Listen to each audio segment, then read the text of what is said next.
Hello students.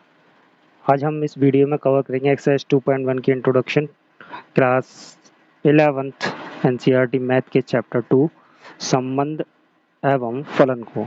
ठीक है, relation and function को देखेंगे। तो इसमें हमारे पास दो ही टॉपिक हैं चैप्टर में, संबंध है और फलन है। संबंध मतलब रिलेशन, फलन मतलब फंक्शन। ठीक है, तो याद रखेंगे, अगर मैं फंक्शन कह रहा हूँ तो फलन है और रिलेशन बोल रहा हूँ तो संबंध है। तो इन दोनों टॉपिक को करने से पहले एक हमारे पास टॉपिक दिया हुआ है समुच्चयों का कार्तीय गुणन। तो ये समुच्चयों का कार्तीय गुणन हम समझेंगे और उसके बाद हम उसको संबंध को समझेंगे और संबंध से ही हम क्या समझेंगे, फलन को समझेंगे।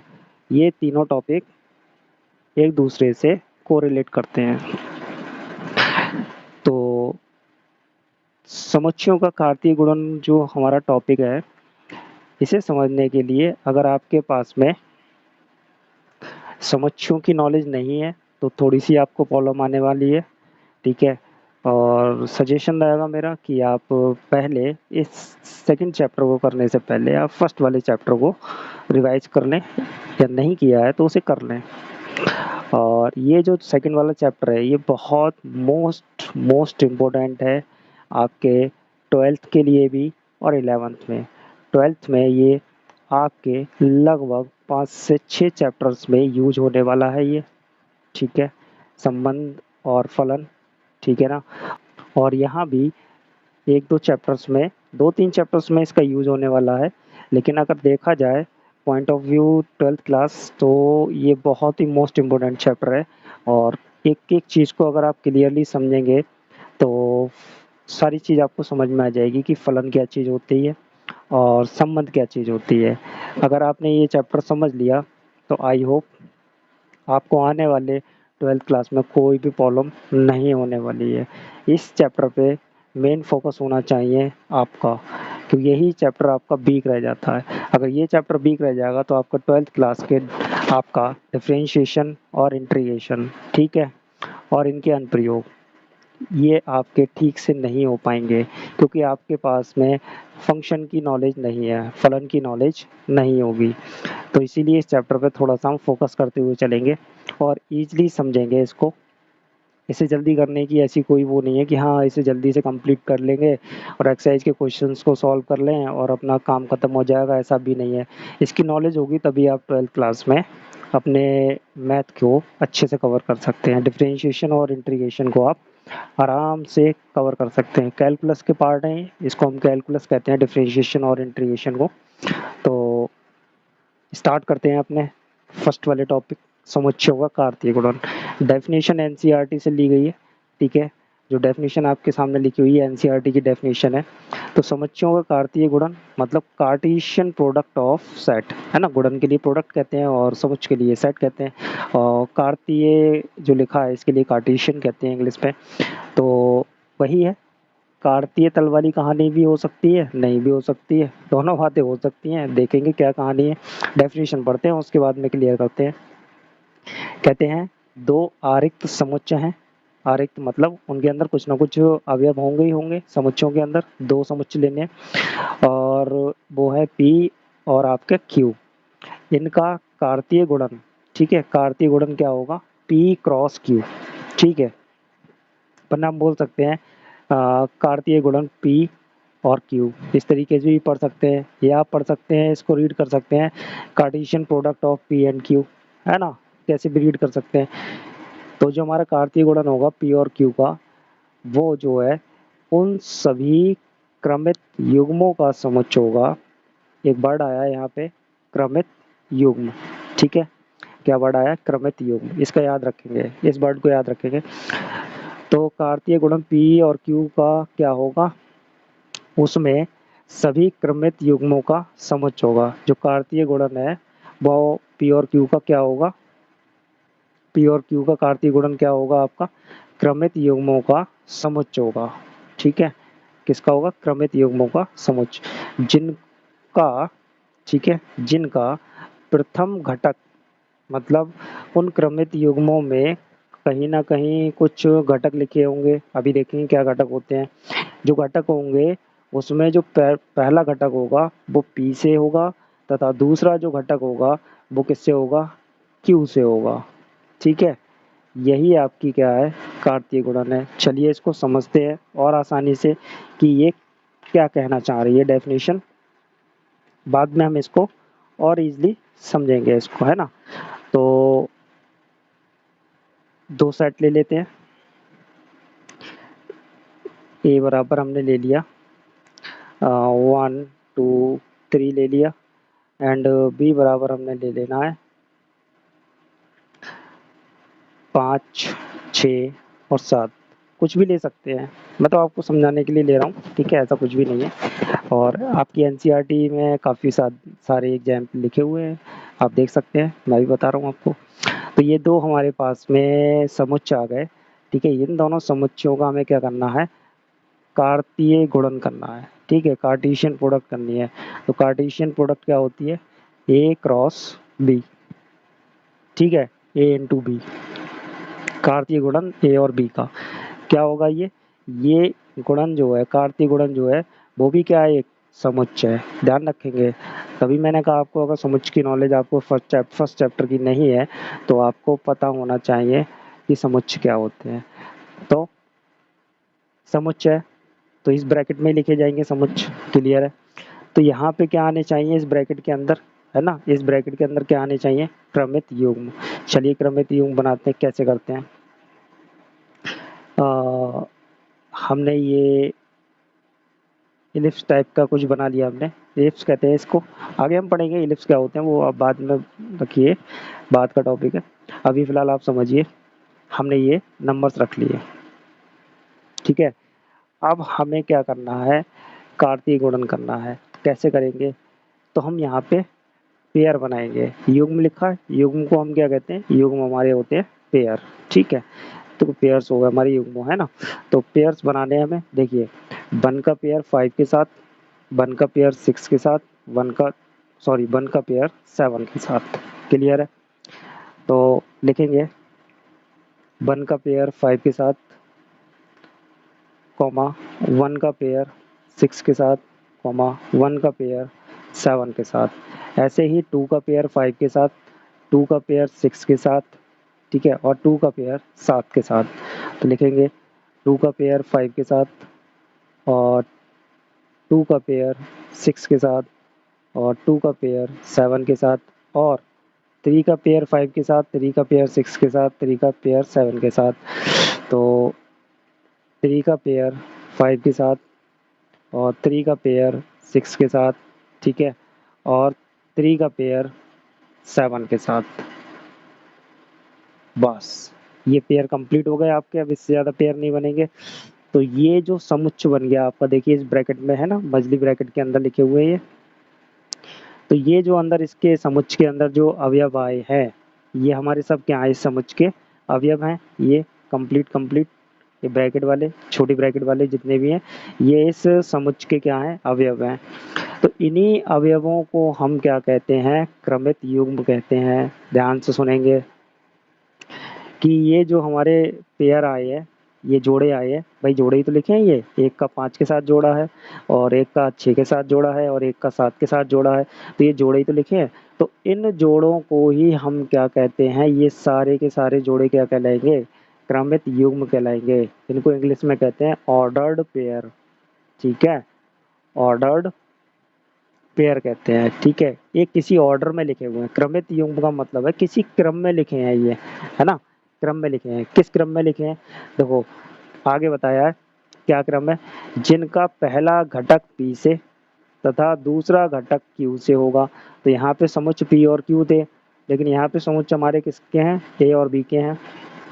तो यहाँ जो पहला घटक है वो किससे बिलोंग करेगा, ए से। ये भी ए से आ रहा है, ये भी ए से, ये भी ए का है, ये भी ए का है, ए का ए और ये ए, ठीक है। और दूसरा घटक किससे है, बी से है। ये बी वाले हैं, ये बी वाले हैं, ये भी बी का है, ये भी बी है, ये भी बी है, बी वी और वी, ठीक है। तो क्रमित युग्म किसे कहते हैं, क्रमित युग्म वो होंगे जिनका पहला घटक पहले समुच्चय से बिलोंग कर रहा हो, और दूसरा घटक दूसरे समुच्चय से बिलोंग कर रहा हो और इन्हीं क्रमित युग्मों को इकट्ठा करके समुच्चय बना लें तो वही समुच्चय आपका क्या कहलाता है, कार्तीय गुणन कहलाता है उन दोनों समुच्चयों का। मेरे ख्याल से अब आपकी बात क्लियर हो गई होगी। चलिए दूसरा एग्जाम्पल लेके करते हैं, है ना।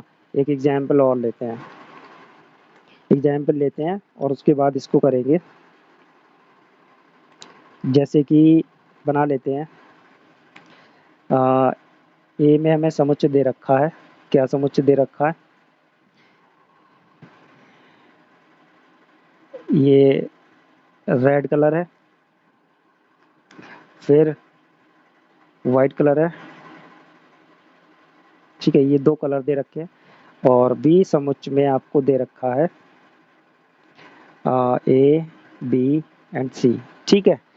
जरूरी नहीं है कि नंबर सी हो, ऐसा कोई फिक्स नहीं है, बस आपके पास समुच्चय दे रखे होंगे। अब इनको हम करते हैं इस तरीके से, एलिप्स से इसकी पेयर बनाते हैं।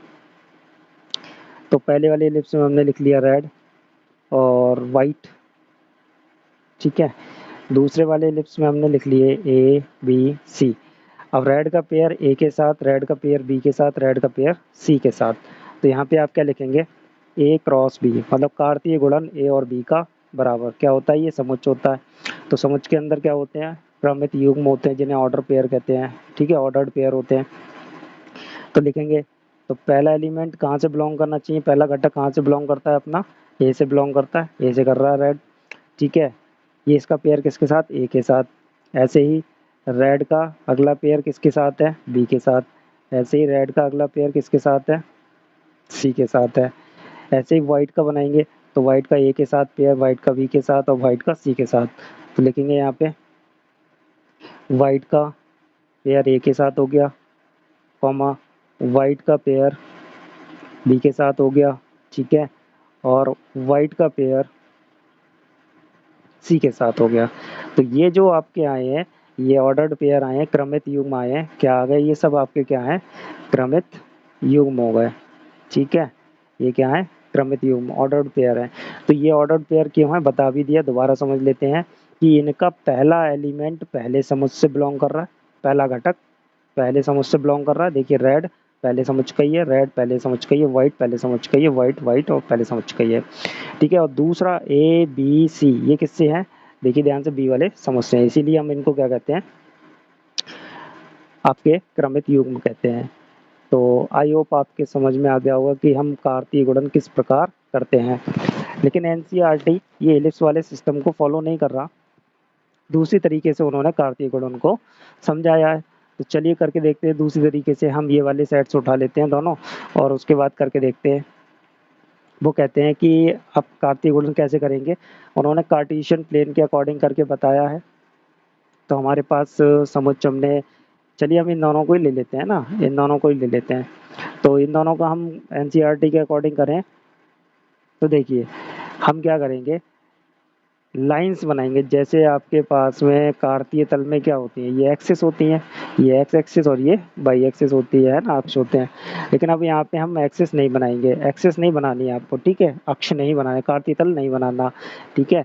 लेकिन कार्तीय तल के हिसाब से ही कुछ आपको डिजाइन क्रिएट करनी है। यहाँ पे कैसे करनी है, रेड वाले के लिए आप एक लाइन बनाएंगे और उसके नीचे लिख देंगे आप रेड, ठीक है।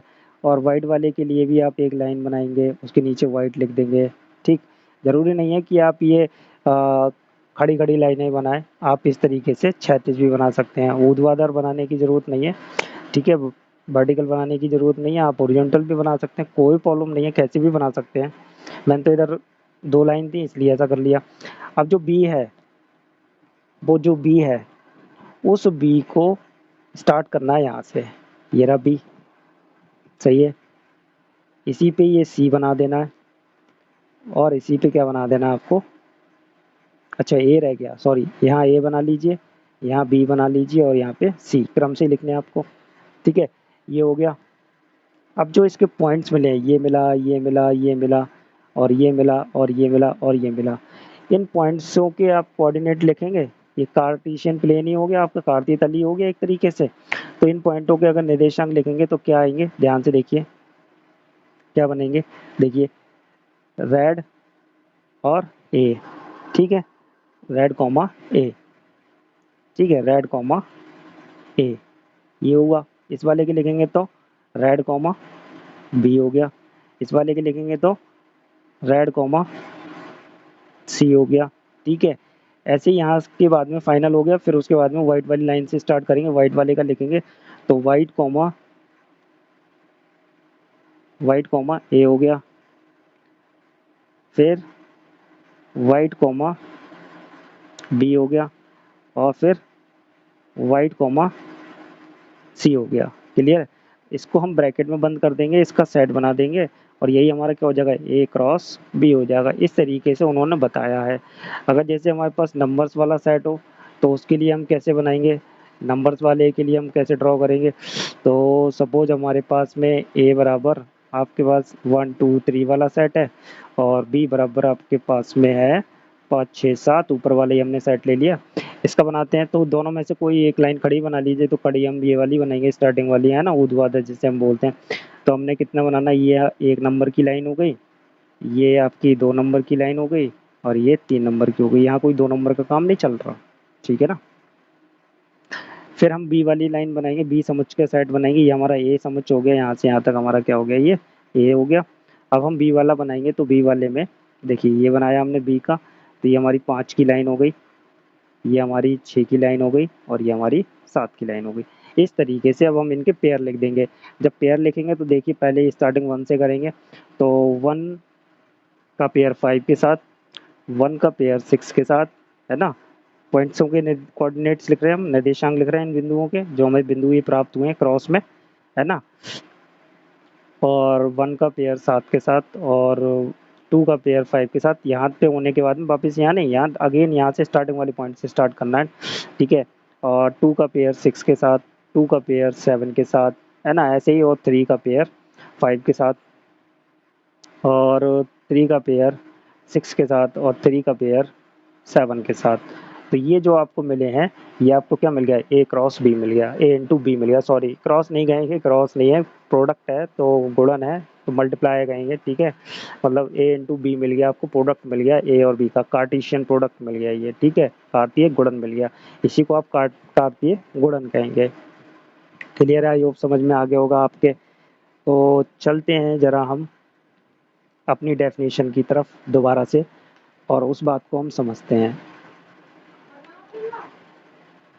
तो देखिए ये डेफिनेशन थी हमारी, और अभी तक जो हम कार्तीय गुणन कर रहे थे, ये कार्तीय गुणन हम कर रहे थे, तो ये कौन सा रूप है, ये आपका रोस्टर रूप है। कौन सा रूप है, रोस्टर रूप लिखा हुआ है। कार्तीय गुणन को आपने किस में शो करा दिया, रोस्टर रूप में शो करा दिया।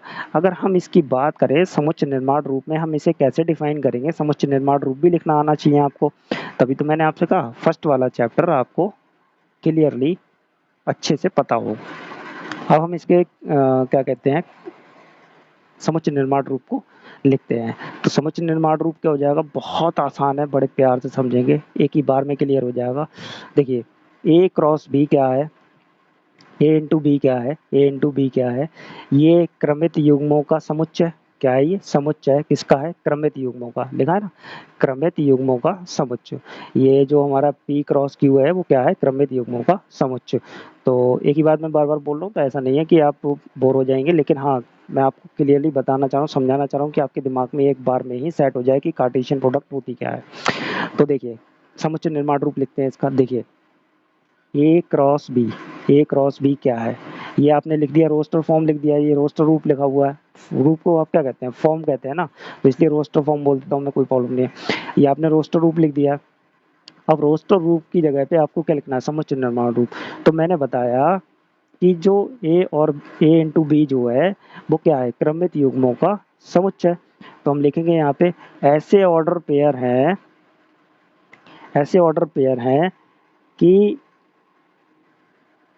जो ए बी हैं, मैंने इनको ए बी बोल दिया, ये ए हो गया, ये बी हो गया, स्मॉल ए बी बोल दिया, एलिमेंट है ना, एलिमेंट बोल रहा हूँ, बहुत ध्यान समझेंगे। ये ऑर्डर पेयर हो गए, मैंने इनको क्या बोल दिया, ए कॉमा बी बोल दिया, है ना, ए कॉमा बी लिखे हुए हैं ये। तो जो कार्टेशियन प्रोडक्ट है वो क्या है, ऑर्डर पेयर है। ऑर्डर पेयर मतलब ए कॉमा बी है, किसके हैं, ए कॉमा बी ऐसे हैं सच दैट कि जो ए है, जो ए है वो हमारा बिलोंग कर रहा है समुच्चय ए से, और जो बी है कॉमा जो बी है वो कहाँ से बिलोंग कर रहा है, समुच्चय बी से बिलोंग कर रहा है। ठीक, दोबारा समझेंगे आसानी से। चलिए दूसरी जगह लिखते हैं, यहाँ लिखते हैं, यहाँ जगह है, यहाँ पे बात करते हैं। देखिए ये जो ए क्रॉस बी है, ए इंटू बी है, वो क्या है, ये क्रमित युग्म है। क्या है, क्रमित युग्म। हम क्रमित युग्म को कैसे भी लिख सकते हैं, ए कॉमा बी से लिख दीजिए इनको, या पी स्मॉल पी है ना, या स्मॉल पी क्यू से, या स्मॉल है ना एक्स बाई से भी लिख दीजिए, कोई प्रॉब्लम नहीं है, किसी से भी लिखिए, कोई समस्या नहीं है ना। तो हमने बता दिया कि ये क्या है, ऑर्डर पेयर है, मतलब क्रमित युग्म है। तो हम इसका ये लिखेंगे, हम लिखने जा रहे हैं समुच्चय निर्माण रूप। तो हमने कहा कि ये जो है ए क्रॉस ए इंटू बी जो है क्रमित युग्मों का समुच्चय है। ठीक है, हमने क्रमित युग्म लिख दिए, जहाँ पे सच दैट जो ए घटक है वो ए घटक कहाँ से बिलोंग कर रहा है, ए वाले समुच्चय से बिलोंग कर रहा है, क्योंकि ए समुच्चय था है ना। और बी वाला जो घटक है वो कहाँ से बिलोंग कर रहा है, बी वाले समुच्चय से बिलोंग कर रहा है। अगर यहाँ पे पी और क्यू है तो यहाँ पी और क्यू डाल दीजिए, कोई प्रॉब्लम नहीं है। ये इसका समुच्चय निर्माण रूप हो गया। आराम से अब आप लिख सकते हैं। आई होप समझ में आ गया होगा आपके। चलते हैं जरा एक छोटी सी ऑब्जर्वेशन करते हैं, देखते हैं। ये चलिए यहाँ पे एक बात समझ लेते हैं। जैसे मान लेते हैं हमारे पास में ये ए समुच्चय है, अब यहाँ पे हमारे पास में मान लेते हैं एक समुच्चय और ले लेते हैं सी। तो यहाँ सी जो है हमारा रिक्त समुच्चय, ठीक है, फाई है। अब हम जैसे ए क्रॉस सी करें, क्या करें हम यहाँ पे ए क्रॉस सी करने की कोशिश करते हैं। चलिए यहाँ करते हैं। तो हम ए क्रॉस सी करेंगे तो देखिए ए के अंदर हमारे पास एलिमेंट हैं, ए के पास हम मान लेते हैं अपने 1 2 3 हैं, और सी हमारा क्या है, खाली है। तो बताइए एक का पेयर किसके साथ करेंगे, दो का पेयर किसके साथ करेंगे, तीन का पेयर किसके साथ करेंगे, जब इस सी वाले समुच्चय में हमारे पास में कोई भी अवयव नहीं है, खाली है, ये फाई है, इसमें रिक्त है। तो जब हम इसके साथ में इसके क्रमित युग्म बनाने की कोशिश करेंगे तो क्रमित युग्म आएंगे ही नहीं।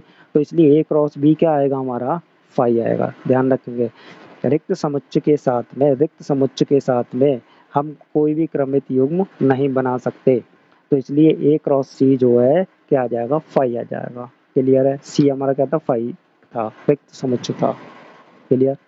चलें एक दो बातें, एक दो पॉइंट्स हैं, उन पॉइंट्सों को हम क्लियर करते हैं, उसके बाद देन एक दो एग्जाम्पल करेंगे, फिर चलेंगे अपनी एक्सरसाइज पे। अब आता है कि क्या हम केवल दो समुच्चयों का ही कार्तीय गुणन कर सकते हैं। ऐसा नहीं है, आप 3 का भी कर सकते हैं। ठीक है, हमारे पास 3 समुच्चय दे रखे हैं, उनका भी हम कार्तीय गुणन कर सकते हैं। कैसे कर सकते हैं कि अगर आपने ए क्रॉस बी क्रॉस सी किया, ठीक है, ए इंटू बी इंटू सी किया, तो इसके अंदर क्या होगा, ऐसे ऑर्डर्ड पेयर आएंगे जिसमें 3 अवयव होंगे। क्या होंगे, 3 अवयव होंगे। ठीक है, 3 अवयव होंगे, और जहाँ सच दैट जो ए है वो कहाँ से बिलोंग करेगा, वो ए समुच्चय से बिलोंग करेगा। जो बी वाला एलिमेंट है इसमें, तो वो कहाँ से बिलोंग करेगा, बी समुच्चय से बिलोंग करेगा। और जो सी वाला एलिमेंट है वो कहाँ से बिलोंग करेगा, वो आपका सी वाले समुच्चय से बिलोंग करेगा। क्लियर है, आ गई होगी बात आपके समझ में। जैसे सपोज मान लेते हैं ले लेते हैं हमारे सिलेबस में, वैसे एनसीईआरटी में सिर्फ आपके सेम वाले का ही 3 का क्रॉस प्रोडक्ट दिया हुआ है, ए इंटू ए, इस तरीके से इसी समुच्चय का उसी के साथ में 2 बार कार्टेशियन प्रोडक्ट दे रखा है। ठीक है, तो सपोज हम कर लेते हैं, लेट कर लेते हैं, हमने ले लिया 1 2 ले लेते हैं, 1 2 ले लिया। ठीक है, अब इसका हम करेंगे कार्टेशियन प्रोडक्ट। तो देखिए पहले हम क्या निकालेंगे, ए इंटू ए निकालेंगे, तो उसी तरीके से करिए। चलिए 1 2 और ये 1 2, 1 का 1 के साथ, 1 का 2 के साथ, ठीक है, और 2 का 1 के साथ, 2 का 2 के साथ लिख दीजिए। इसके अंदर कौन कौन आएगा, देखिए 1 हो जाएगा, और 1 2 हो जाएगा। ठीक है, 1 2 हो गया, 2 के साथ 1 हो जाएगा, 2 के साथ 1 हो गया, और 2 के साथ 2 हो जाएगा, 2 के साथ 2 हो जाएगा। क्लियर है यहाँ तक, ये हो गया ए इंटू ए हो गया। ठीक है, ये हो गए हमारे क्रमित युग्म हो गए। अब हम क्या करने वाले हैं, ए क्रॉस ए का, ए इंटू ए का ए के साथ करने वाले हैं। तो देखिए ए इंटू ए हमारे पास ये आ गया, ए इंटू ए इतना आया है, तो ए इंटू ए को हमें यहाँ लिखना पड़ेगा इसमें, ठीक है। और किसके साथ करना है, ए के साथ में करना है, तो ए इंटू ए क्या आया है, 1 आया, ठीक है। ये सब लिखने होंगे आपको, क्योंकि ये आपका एक अलग समुच्चय है ना, ये वाला जो बनना है, ये कौन आया, ए इंटू ए वाला समुच्चय आएगा, इधर ये आएगा, ठीक है। और फिर लिखेंगे आप यहाँ पे 2 1 हो गया, फिर 2 होगा, क्लियर है। यहाँ क्या आएगा, 1 और 2। अब देखिए 1 1 का 1 के साथ पेयर, 1 1 का 2 के साथ पेयर लिख लेते हैं, चलिए लिखते हैं। तो 1 और 1 का किसके साथ पेयर, 1 के साथ में 1 आ गया, ठीक है। फिर 1 1 का 2 के साथ पेयर, 1 1 2 हो गया, सॉरी छोटी ब्रैकेट कॉमा, ठीक है। अब 1 2 का 1 के साथ, 1 2 का 2 के साथ लिखेंगे, 1 2 का 1 के साथ पेयर, ठीक है। और ऐसे ही लिखते चले जाएंगे, कोई बात नहीं, नीचे लिख लेते हैं। और 1 2 का 2 के साथ पेयर हो गया, ठीक। 2 1 का 1 के साथ पेयर, 2 1 का 1 के साथ पेयर, ठीक है। 2 1 का 1 के साथ कर दिया, 2 के साथ कर देंगे, 2 1 का 2 के साथ पेयर हो गया, ठीक है। अब इसका लिख देंगे, एक ही लाइन में लिखना होता है, वो स्पेस नहीं था इस साइड में, इसलिए मैं थोड़ा नीचे लिख दिया है, ठीक है। एक ही लाइन में लिखेंगे इसको। और 2 2 का 1 के साथ पेयर, 2 2 का 1 के साथ पेयर, 2 2 का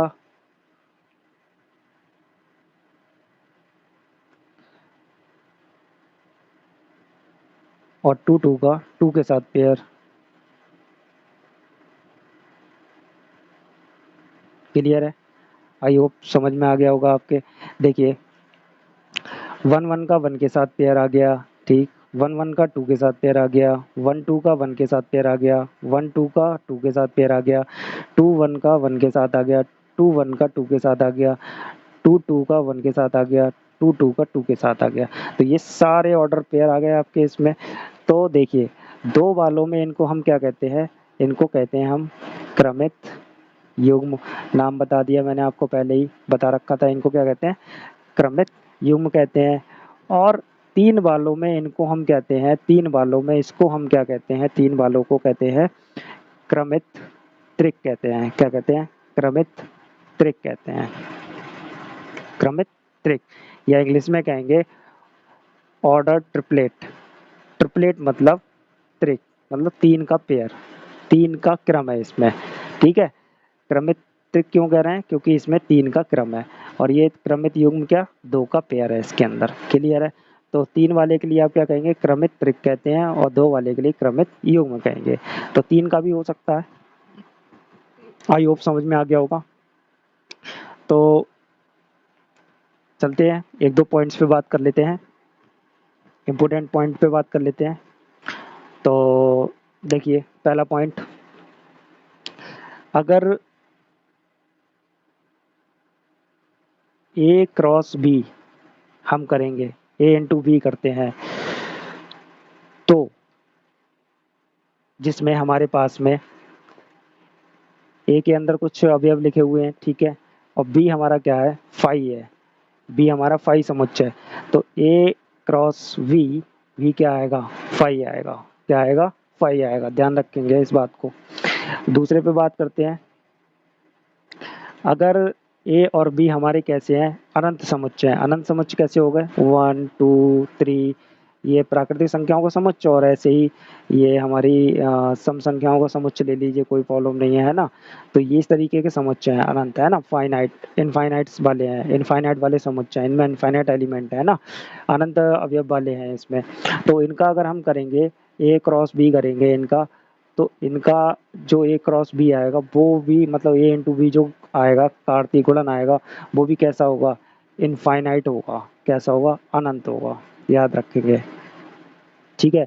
अनंत आएगा, क्योंकि इस तरीके से जो पेयर आएंगे वो कैसे आएंगे, अनंत युग क्रमित युग्म आएंगे, उसमें अनंत क्रमित युग्म आएगा उसके अंदर, क्लियर है, यहाँ तक बात आपके समझ में आ गई होगी, ठीक है। अब बात करते हैं थर्ड वाले की, थर्ड वाले की। अब हमें पता करना हो कि हमारे समुच्चय जो हमने बनाया है कार्तीय गुणन से, उसके अंदर कितने अवयव हैं, ठीक है, उसके अंदर कितने अवयव हैं, ये इस समुच्चय के अवयव ही लिखे हुए हैं, ये पूरी कंप्लीट एक ब्रैकेट, ये क्या है, एक अवयव है इस समुच्चय के लिए, ठीक है, कार्तीय गुणन के लिए ये अवयव है।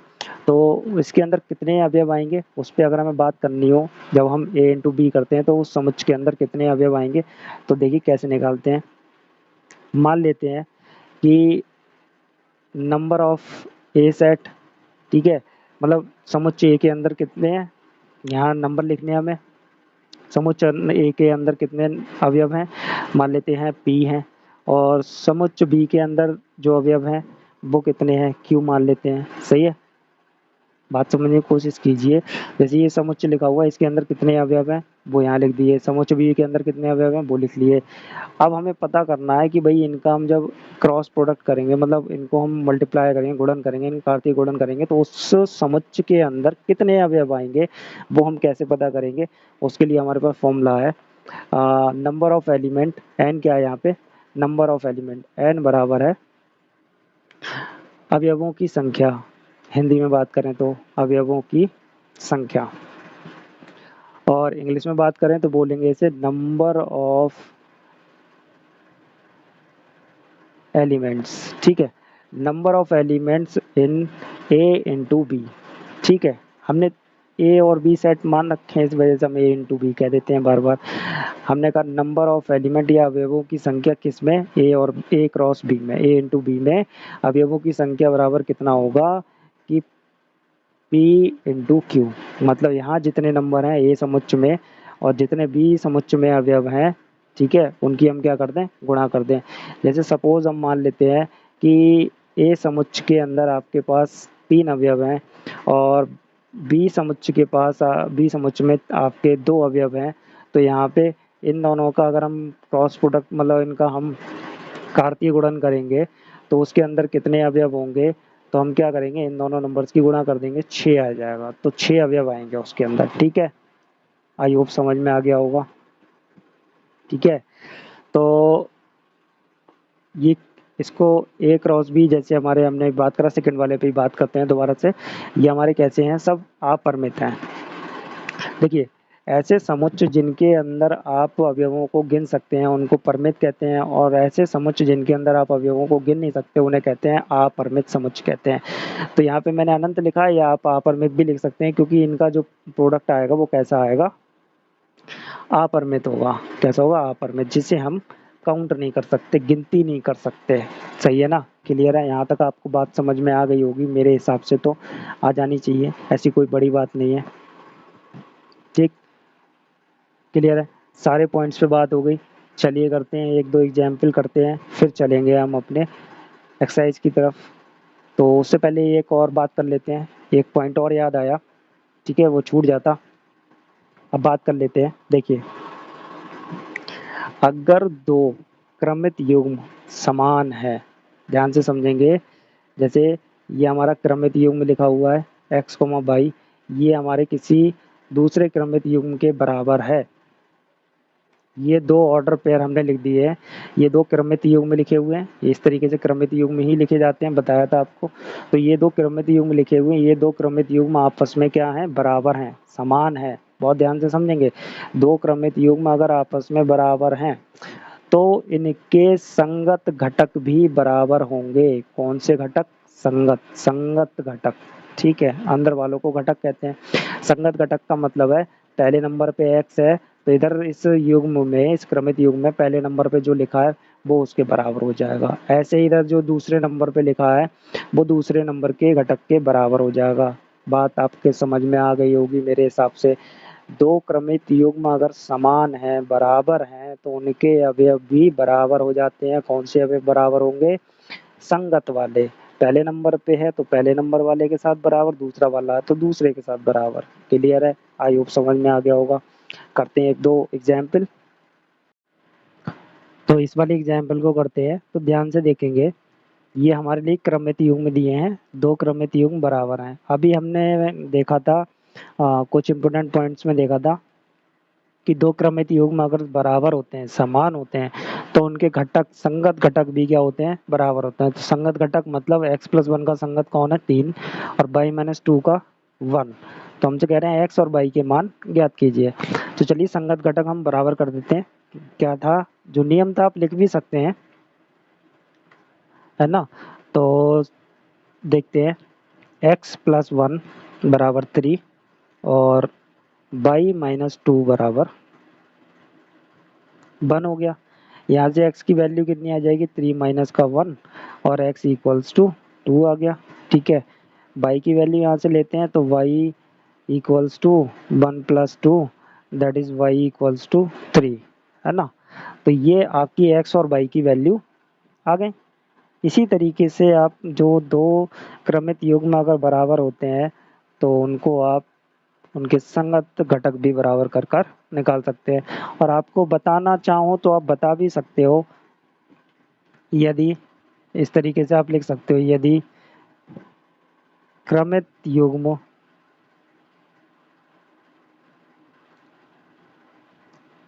समान हो तो उनके संगत घटक भी समान होंगे। क्लियर है, इतनी बात लिखने में भी कोई परेशानी नहीं है। चलिए करते हैं नेक्स्ट वाले एग्जाम्पल को। नेक्स्ट वाले एग्जाम्पल में ये कहते हैं कि P बराबर इतना है, Q बराबर इतना है, तो क्या P इंटू क्यू तथा Q इंटू पी का कार्तीय गुणन समान होगा। तो चेक कर लेते हैं भाई। पहले हम क्या निकालते हैं, P इंटू क्यू निकालते हैं। तो इस तरीके से आप बना सकते हैं ABC, और ये आपका P हो गया, ये आपका Q हो गया, इसमें R हो गया, A का R के साथ, B का R के साथ, C का R के साथ। तो लिखेंगे A का पेयर R के साथ, B का पेयर R के साथ और C का पेयर R के साथ, लिख गए। ठीक है, P इंटू क्यू आ गया। अब आपको क्या निकालना है, Q into P. Q into P करेंगे तो देखिए ये आपका Q हो गया और ये आपका P हो गया। ठीक, अब R का पेयर A के साथ, R का पेयर B के साथ, R का पेयर C के साथ लिखेंगे। R का पेयर A के साथ, R का पेयर B के साथ और R का पेयर C के साथ। तो क्या ये दोनों के कार्तीय गुणन बराबर हैं? देखिए खुद ही बता दीजिए।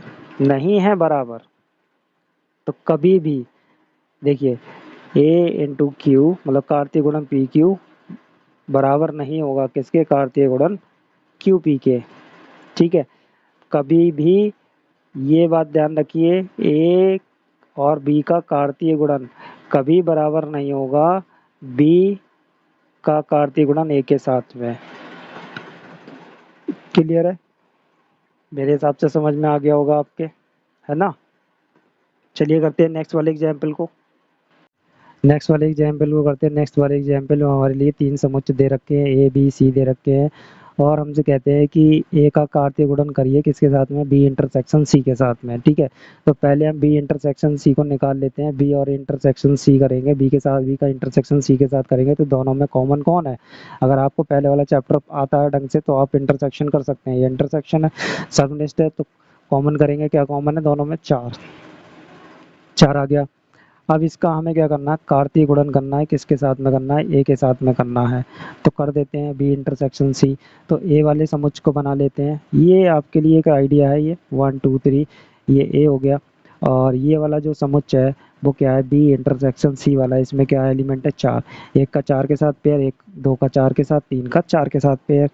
ठीक है, तो क्या आ जाएगा आपके पास में, एक का 4 के साथ पेयर, ठीक है, और 2 का 4 के साथ पेयर, ठीक है, और 3 का 4 के साथ पेयर आ गया। तो यही इसका आंसर हो जाएगा। इस तरीके से आप इसमें 2-3 पार्ट और दिए हैं तो इसी तरीके से वो भी आप पार्ट सॉल्व कर सकते हैं। करते हैं नेक्स्ट वाले एग्जाम्पल को।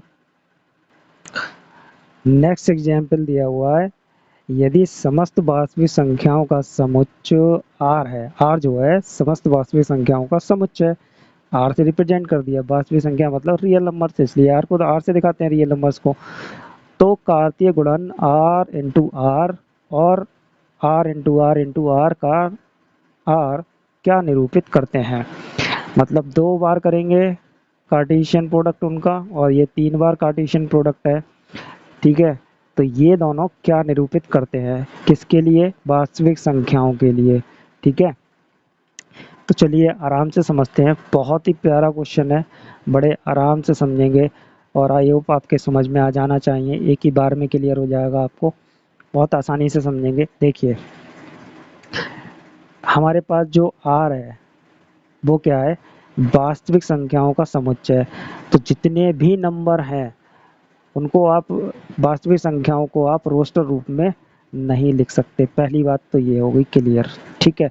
रोस्टर रूप में आप उनको नहीं लिख सकते, समुच्चय निर्माण रूप में आप लिख सकते हैं उसको, ठीक है, क्लियर है। ठीक, अब जो है ये एक हमने संख्या रेखा बनाई, इस पे बहुत सारे रियल नंबर्स हो जाएंगे, है ना। 1 2 के बीच में इनफाइनाइट रियल नंबर हो जाएंगे, 1.1 1.112, इस तरीके से बहुत सारे रियल नंबर्स हो जाएंगे, वास्तविक संख्याएं हो जाएंगी, है ना, रियल नंबर्स में वास्तविक संख्याएं। तो इनका हम